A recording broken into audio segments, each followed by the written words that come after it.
आई. मला कोणी म्हटलं ना, तू तुझ्या आईसारखी दिसतेस, तेव्हा माझं मन भरून येतं. पण जेव्हा कोणी मला म्हणतं तू अगदी तुझ्या आईसारखी आहेस, तेव्हा मी थोडीशी गोंधळते. कारण मी नाही आहे तिच्यासारखी. तिच्यासारखं एवढं शांत राहणं, एवढं सहन करणं माझ्या सहनशक्तीच्या पलीकडलं आहे. तिने तिची स्वप्न बाजूला ठेवली फक्त आमच्यासाठी, घरासाठी. आणि मी मात्र माझी स्वप्न निवडली. तिने 10 बाय 10च्या खोलीत तिचा संसार आनंदाने केला. ती माझ्यावर, कुटुंबावर निस्वार्थ प्रेम करते. माझं प्रेम तिच्यासमोर अगदी क्षीण वाटतं.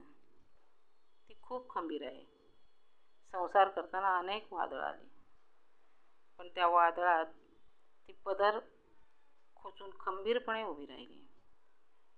वेळेला कधी कठोर होणारी, पण मनाने अतिशय मृदू.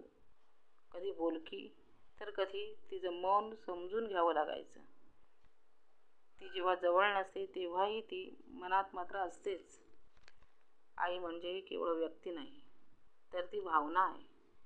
ती असते तुझ्या यशातल्या आनंदात, तुझ्या अपयशातल्या धीरात आणि तुझ्या आयुष्यातल्या प्रत्येक वळणावर सावलीसारखी, आशीर्वादासारखी. आईची जागा या जगात खरंच कुणीच घेऊ शकत नाही. कारण ती एकदाच येते आणि आयुष्यभर आपल्या मनात घर करून जाते. त्यासाठी मुलगी जेव्हा माहेर येते, त्यासाठी माहेर म्हणजे मा अधिक हेर. मा म्हणजे आई, हेर म्हणजे वलय. आपल्याभोवती आईचे वलय असते, जिथे कोणत्याही गोष्टीची कमी भासत नाही. ती जागा, आईचा प्रेमाचा पदर डोक्यावर असतो आणि वडिलांचा धीराचा हात पाठीवर असतो, अशी जागा म्हणजे माहेर. आईसाठी मी एक कविता केलेली आहे, ती ऐकवते.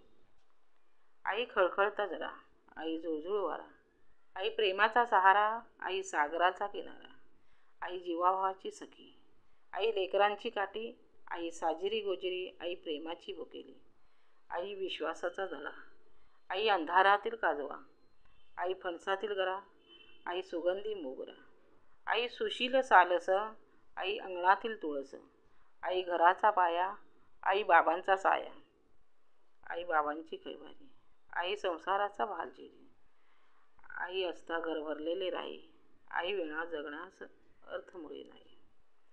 थँक्यू.